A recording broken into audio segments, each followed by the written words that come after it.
The story of Newminster and Hyde Abbey lasted for almost 650 years.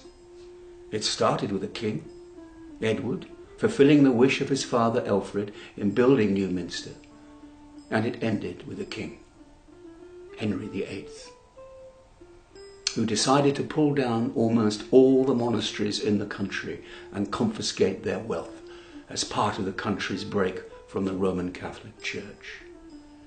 Hyde Abbey did not escape, although the church of St. Bartholomew within the abbey precincts, which serves the local community, was preserved.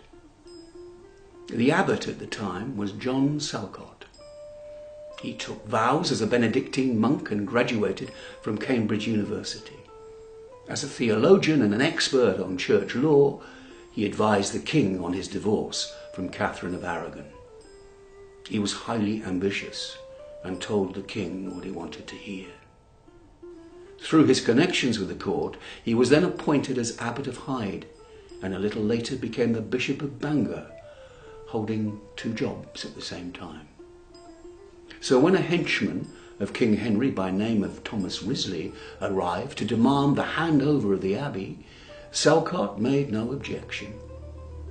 In return, he got a further promotion to Bishop of Salisbury. The remaining monks, meanwhile, were paid off with pensions. Within a couple of years, the abbey church and many of the associated buildings were pulled down. The stone and timber recycled into construction projects, large and small, across the Winchester area. The lands belonging to the abbey were then redistributed among King Henry's supporters, with Thomas Wriothesley gaining the lion's share.